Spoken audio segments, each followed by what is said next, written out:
우리 성도님들 평안하셨습니까? 오늘 또 하나님의 말씀을 사모하는 심령으로 우리 주님 앞에 이르신 우리 모든 성도님들에게 하나님께서 주시기를 기뻐하시는 은혜와 심령의 평강과 말씀의 감동이 함께하길 축복합니다. 먼저 본문 말씀을 올려드립니다. 함께 보겠습니다.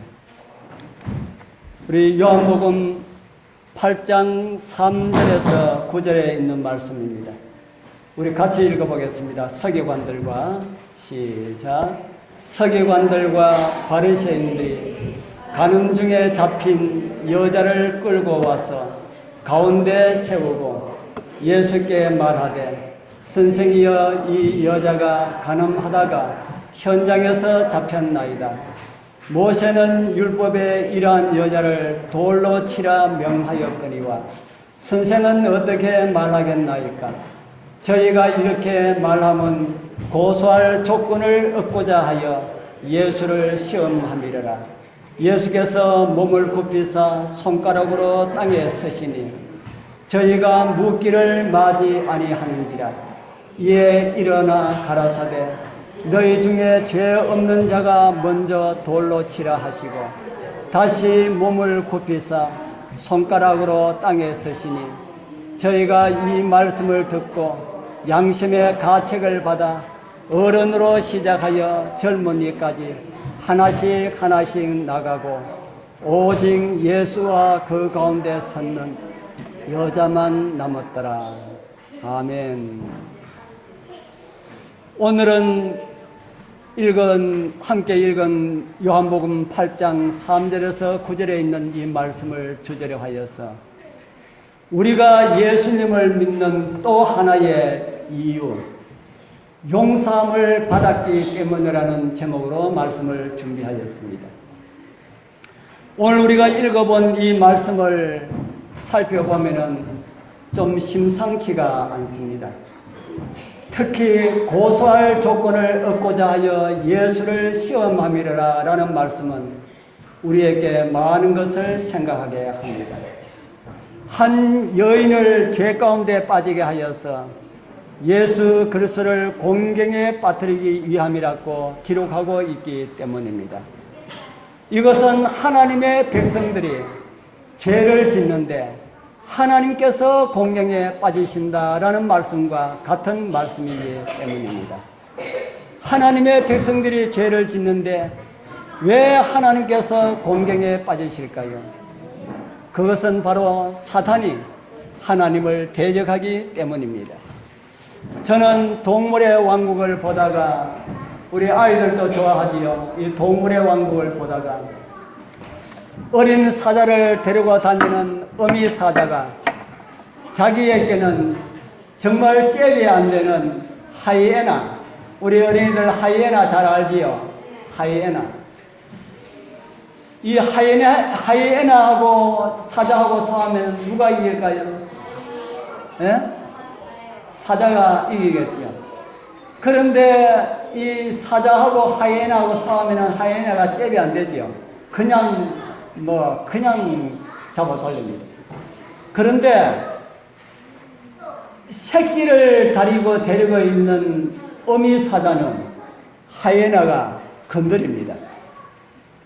새끼 사자 때문에 마음 놓고 하이에나를 공격을 못하기 때문에, 그래서 제가 그걸 아주 가만히 유심히 살펴봤습니다. 제가 그 순간 그것을 제가 녹화를 해놨어야 되는데, 제가 그러고 난 다음에 그걸 내가 보여드리려고 아무리 찾아도 유튜브에 아무리 찾아도 그것을 찾을 수가 없었어요. 그래서 몸 가지고 왔습니다. 새끼를 다리고 있는 그 어미를 하이에나가 자꾸 찝찝거리니까 이 사자가 하이에나를 잘 건드리지를 못해요. 제가 그러면서 사자에 관련된 기록을 쭉 읽어보니까 사자가 새끼를 낳는데 그 새끼 10마리 나오면은 몇 마리 정도가 어른 사자 될까요? 10마리 사자 새끼를 놓으면 그 가운데 몇 마리 정도가 어른 사자 될까요? 예? 몇 마리? 한 마리는 좀 심했지. 10마리 새끼를 놓으면 그 가운데 3마리가 어른 사자 된답니다. 나머지 7마리는 어떻게 된다는가요? 7마리는 죽는다는 겁니다. 자연사한다든지 병에 걸려 죽는다든지 다른 사자보다 더 강한 짐승에게 잡혀 먹는다든지. 사자보다 더 강한 짐승이 무슨 짐승이 있을까요? 사자보다 힘센 짐승은 많이 있는데 사자보다 더 사나운 짐승은 없습니다.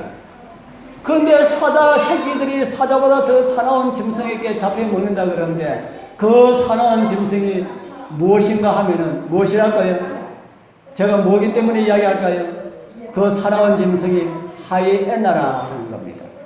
그래서 저는 그거 보고 깜짝 놀라가지고 하이에나에 대해서 살펴보니까 하이에나가 사자를 잡아먹어요.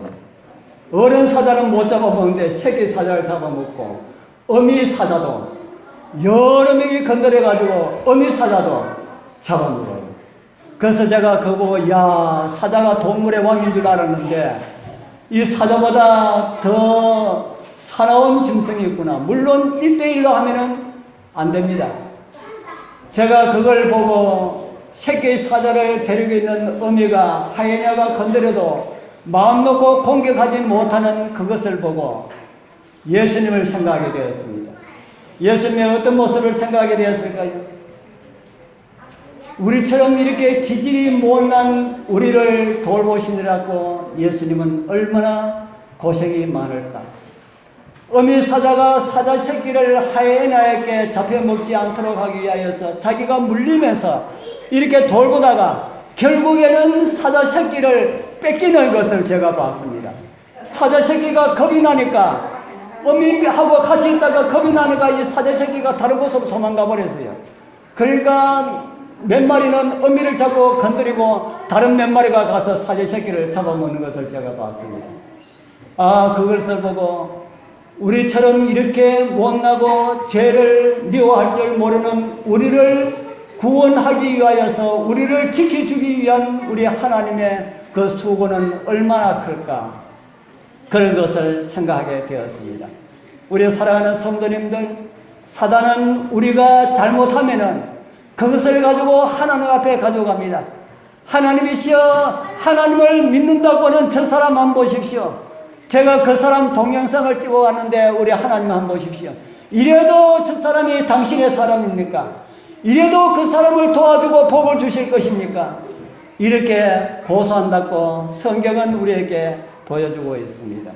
우리 성도님들, 사단의 그런 고소가 있다 할지라도, 연약한 우리들이 실수가 있다 할지라도 우리에게 그런 실수들 왜 그렇게 했나 묻지 아니하시고 우리를 용서하시는 하나님을 인하여서 우리 성도님들 감사하게 되길 바랍니다.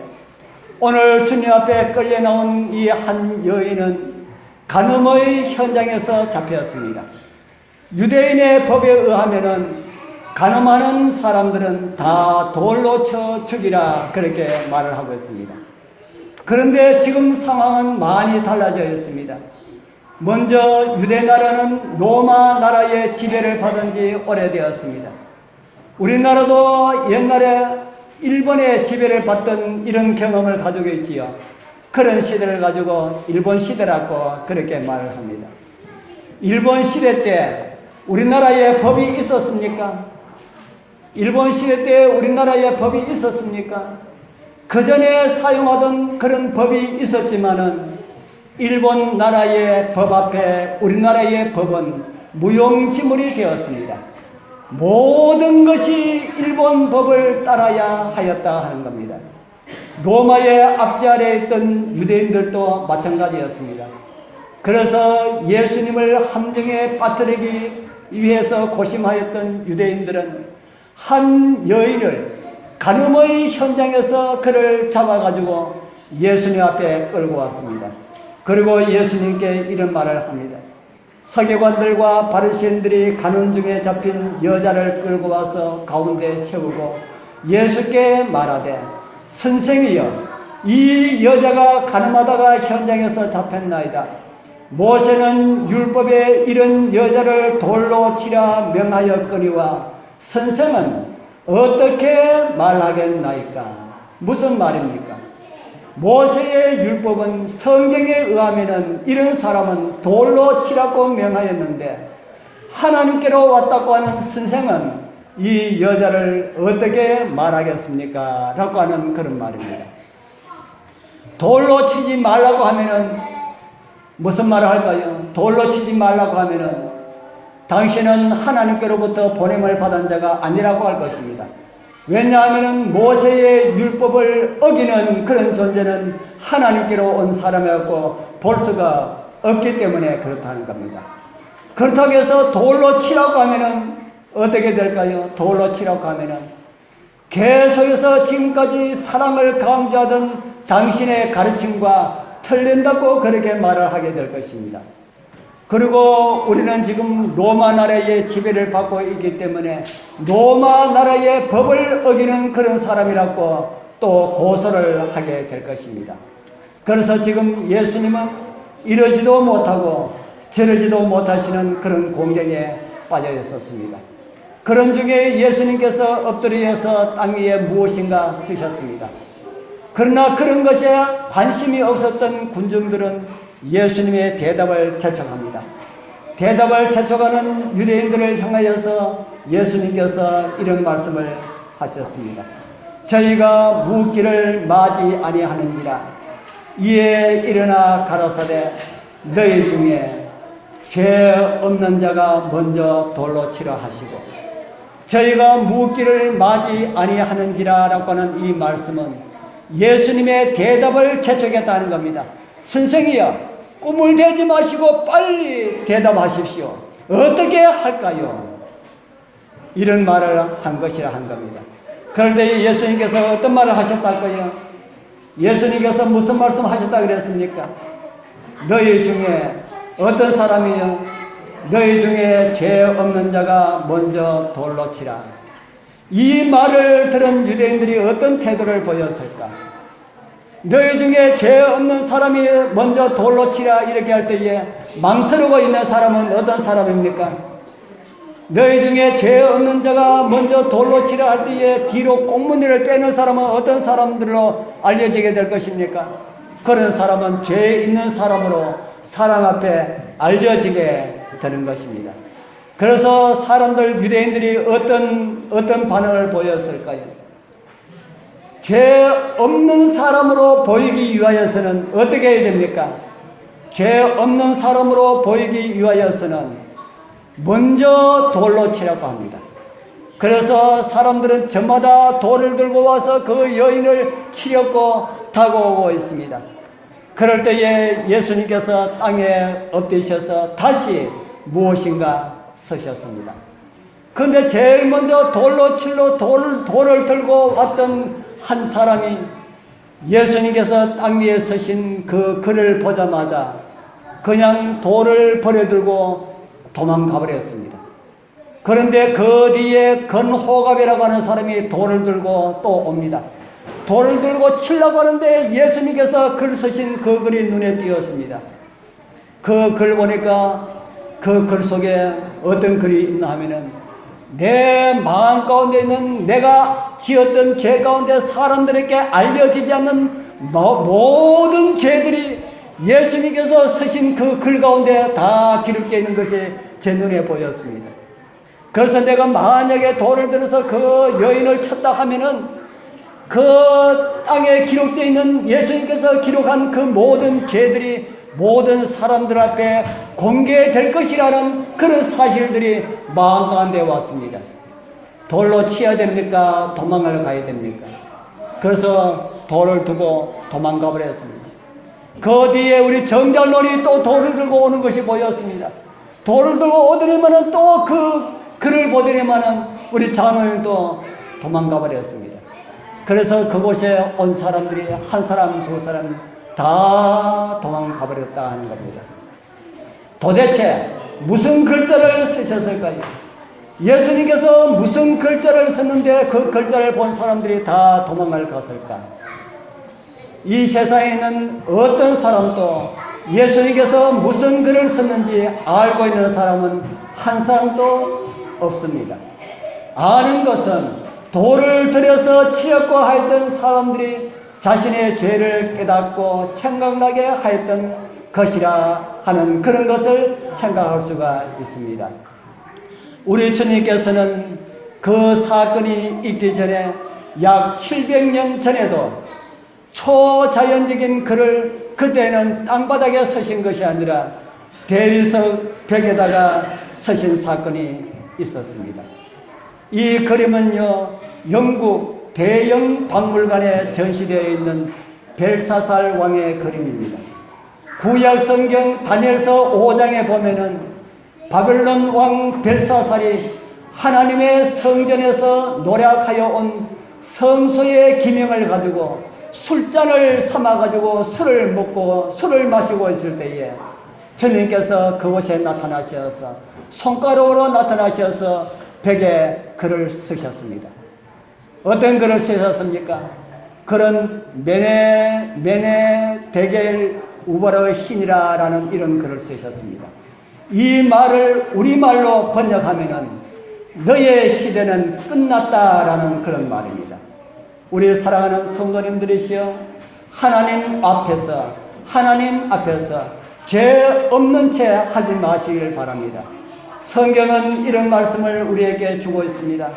잠언 28장 13절, 이제 우리 같이 읽어보겠습니다. 자기의 죄를 숨기는 자는 형통치 못하나 죄를 자복하고 버리는 자는 불쌍히 여김을 받으리라. 이 말씀은 이렇게도 이해할 수 있는 말씀입니다. 자기의 죄를 없는 채 하는 자는 멸망하지만은 자기의 죄를 자복하고 회개하는 자는 용서를 받을 것이라. 이렇게 우리는 읽을 수 있는 그런 말씀이라 하는 겁니다. 하나님 앞에 가장 가증한 사람은 죄 있는 사람이 아니라 나는 죄 없다고 하는 사람임을 성경은 우리에게 가르쳐주고 있습니다. 제가 이런 말씀 드리니 나는 죄가 없는데 이런 생각 드신 분 없습니까? 나는 정말 죄가 없는데 라는 이런 생각이 드신다면 우리 여러분들이시여 하느님 앞에 엎드려서 기도하는 그런 시간을 많이 가지게 되길 바랍니다. 하나님이시여, 저는 죄를 잘 알지 못합니다. 저의 죄를 볼 수 있게 해 주옵소서. 그리고 정말 회개하고 용서받을 수 있게 해 주옵소서라는 이런 기도를 하나님께 드리게 되길 바랍니다. 그리고 회개하시고 회개하는 사람들에게 주시는 용서와 회복을 받으시는 그런 은혜가 우리 모두와 함께하기를 소원합니다. 그리고 다른 사람들에게 돌을 던지는 그런 일들을 우리의 삶 속에서 이제는 멈추게 되길 바랍니다. 성경은 다른 사람의 죄에 대하여서 간섭하지 말라는 말씀을 우리에게 주고 있습니다. 사단까지 정죄하는 그런 죄에 들지 말라고 우리에게 말씀을 하고 있습니다. 남을 정죄하는 것은 다른 사람들에게 돌을 던져서 그 사람을 죽이는 것과 같은 것임을 우리 성도님들이시여 잊지 마시길 바랍니다. 이제 그 여인은 정죄하여 예수님을 곤란한 가운데 빠뜨리려 했던 사람들은 다 갔습니다. 예수님께서 여인에게 이렇게 묻습니다. 요한복음 8장 10절, 예수께서 일어나사 여자 외에 아무도 없는 것을 보시고 이르시되, 여자여, 너를 고사던 그들이 어디 있느냐? 너를 정죄한 자가 없느냐? 그러니 여인은 이런 대답을 합니다. 대답하되 주여 없나이다.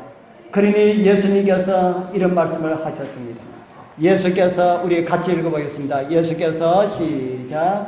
예수께서 가라사대 나도 너를 정죄하지 아니하노니 가서 다시는 죄를 범치 말라 하시니라. 아멘. 아무도 남을 정죄할 수가 없습니다. 그러나 우주에 정죄하실 수 있는 분은 한 분이 계십니다. 누굴까요? 우주에 정죄하실 수 있는 분이 딱 한 분 계십니다. 누굴까요? 바로 우주의 법을 만드시고 우주의 모든 만물을 만드시고 사람을 창조하신 하나님이시라 하는 겁니다. 예수 그리스도는 죽을 죄인들을 위하여서 죽으시기 위하여서 사람 되어 오신 하나님이십니다. 그분이 이 여인에게 무슨 말씀을 하셨습니까? 그 사람 되어 오신 그 하나님께서 여인에게 무슨 말씀하셨습니까? 나도 너를 정죄하지 아니한다. 이 말씀은 무슨 말씀입니까? 다른 말로 하면은 나도 너를 용서한다는 이 말씀이 아니겠습니까? 이 말씀의 의미를 깊이 깨달은 사도 바울은 이런 말씀을 우리에게 주셨습니다. 로마서 6장 33절 34절 또 우리 같이 한번 읽어보겠습니다. 누가 시작 누가 능히 하나님의 택하신 자들을 송사하리요 어이롭다 하신 이는 하나님이시니 누가 정죄하리요 죽으실 뿐 아니라 다시 살아나신 이는 그리스도 예수시니 그는 하나님 우편에 계신 자요 우리를 위하여 강구하시는 자시니라. 누가 하나님의 택하신 자들을 송사하리요 이 말씀은 하나님께서 정죄하지 아니하신 자를 누가 정죄할 수가 있느냐라는 말입니다. 누가 죄를 책잡을 수 있겠느냐라는 그런 말입니다. 우리를 의롭다 우리를 죄 없다 하시는 분은 누구시라 합니까? 우리를 의롭다 죄 없다 하시는 분은 하나님이시니 누가 우리를 정죄하리요 그렇게 말을 하고 있습니다. 우리를 용서하시기 위하여서 우리 죄를 위하여서 대신 죽으시고 살아나신 이는 예수 그리스도시라고 성경은 우리에게 알려주고 있습니다.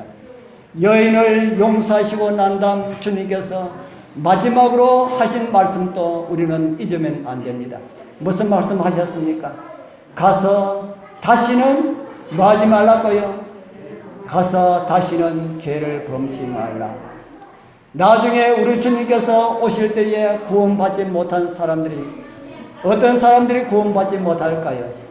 나중에 우리 주님께서 이 땅에 구원받은 사람을 데리러 오실 때에 어떤 사람들이 주님을 영접하지 못할까?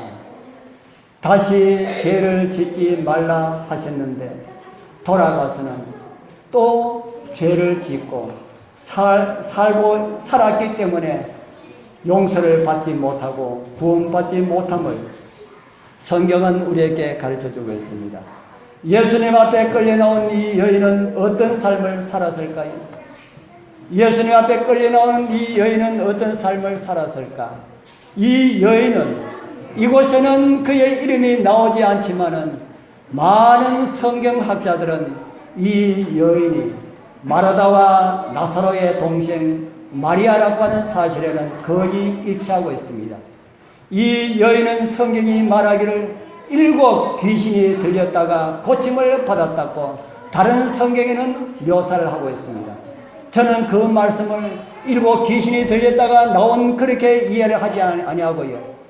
죄에 빠졌다가 예수님 앞에 나와서 용서를 받고 또다시 죄 가운데 빠지고 또 예수님께 나와서 용서를 받고 이렇게 7번 한 여인이었다. 이렇게 저는 이해를 하고 있습니다. 그렇게 죄의 달콤함을 버리지 못하고 그렇게 살다가 예수님을 함정에 빠뜨리고자 음모를 꾸미는 사람들 함정에 빠져서 간음의 현장에서 잡혔고 이제 7번째는 대낮에 간음의 현장에서 잡혔다는 이런 제목을 가지고 예수님 앞에 끌려 나오는 그런 처지에 놓이게 되었습니다. 죽음보다 더 큰 그런 형벌 가운데 이 여인이 처하게 된 것입니다.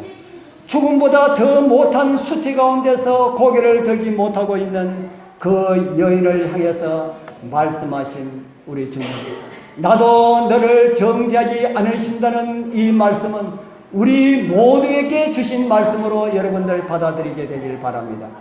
6번이나 실패했는데 이제 다시 죄를 범치 말라는 이 말씀, 우리 성도님들이시여, 우리는 그 여인보다 더 많은 횟수를 회개와 죄를 짓는 그런 반복의 모습으로 살아오지 않으셨습니까? 그렇다 할지라도 그 여인을 용서하신 하나님의 은혜는 우리를 용서하시기에도 충분한 증표를 우리에게 주셨습니다. 제가 지난번에도 한번 말씀을 드렸습니다. 이 여인은 그날 이후로 완전하게 새 사람이 되었습니다. 그리고 자기를 그런 함정에 빠뜨린 장본인이 뻔뻔스럽게 잔치를 벌이고 예수님을 초대하였습니다. 그곳에 이 여인 막달라 마리아가 가는 것은 죄의 수치를 다시 드러내는 그런 행위와 같은 그런 비참한 그런 행동입니다. 그러나 그곳에 계시는 예수님께 감사함을 표현하고 싶었습니다. 그래도 새 사람이 되면은 혹시라도 모를 결혼을 위하여서 자기가 일생 돈을 벌어가지고 준비해 놓은 나드향이라고 하는 기름병이 있었습니다. 일생 자기가 돈을 모아가지고 사놓은 결혼을 위하여서 준비해 놓은 그런 기름입니다. 이 기름병을 가지고 예수님께 드리기 위하여서 갔습니다. 그곳에 자기를 그런 함정에 빠뜨린 시몬이 있는 그곳에 가기는 정말 죽음보다 더한 수치를 나타내지만은 그런 곳에 수치를 무릅쓰고 이 여인은 갔습니다. 그리고 만찬 자리에 앉아 계시는 예수님 앞으로 가지 못하고 예수님의 뒤로 갔습니다. 그리고 그 병의 뚜껑을 열어서 다른 사람이 볼까 몰래 예수님의 팔에 부었습니다. 그리고 감사에 복받쳐 흐르는 눈물을 금할 길이 없어서 예수님의 발은 마리아의 눈물과 기름으로 범벅이 되었습니다. 미처 수건을 준비해 가지 못한 이 마리아는 자신의 머리를 풀고 그 머리로 주님의 발을 닦아드렸습니다. 그리고 그는 남은 생에 일생 주님을 위하여서 살았습니다. 예수님의 부활을 최초로 목격한 사람도 막달라 마리아라고 지난번에 말씀을 드렸지요. 그리고 부활을 제일 먼저 전한 사람도 막달라 마리아였습니다. 무엇이 그렇게 세상적이었던 마리아를 그렇게 변화시켰을까요? 그것은 바로 나를 사랑하시고 나를 용서하시는 그리스도의 사랑에 이끌렸기 때문입니다.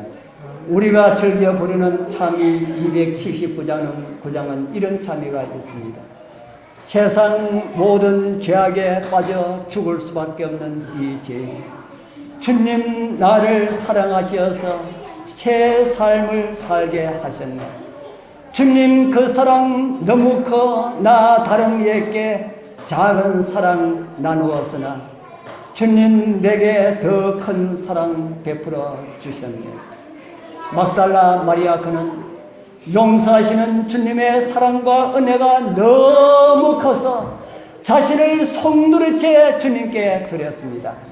오늘 우리의 모두의 마음도 주님께 드려서 막달라 마리아처럼 그렇게 살아가게 되길 소원합니다. 우리 사랑하는 용서받으신 거룩한 형제 자매님들이시여, 예수님의 용서가 없었다면 우리 모두는 죄악 중에 살다가 아무런 의미 없이 한 세상 보낼 수밖에 없는 그런 우리들이었습니다. 그런 우리들을 주님께서 구원하시고 용서하시기 위하여서 주님께서는 우리 모두의 죄를 다 담당하셨습니다. 그리고 용서받기를 원하는 모든 사람들을 다 용서해 주셨습니다. 그리고 다시는 죄를 짓지 말라 하셨습니다. 우리를 용서하신 우리 주님, 그리고 새 삶을 살게 하신 우리 주님을 잊지 마시기를 바랍니다. 마리아처럼 우리도 남은 생에 정말 새로운 결심을 하여서 주를 위해 살아가는 우리 모든 성도님들 다 되길 축복합니다. 기도드리겠습니다. 하늘에 계시는 거룩하신 우리 아버지 하나님, 우리를 용서해 주셔서 감사합니다. 정말 죽어 마땅하고 멸망당하여 마땅한 저희들을 구원하여 주셔서 감사합니다. 용서하신 우리 하나님의 은혜를 잊지 않게 하시고 우리도 마리아처럼 온전히 주님을 위한 삶을 살아가게 하옵소서. 예수님 이름으로 간절히 기도드리옵나이다. 아멘.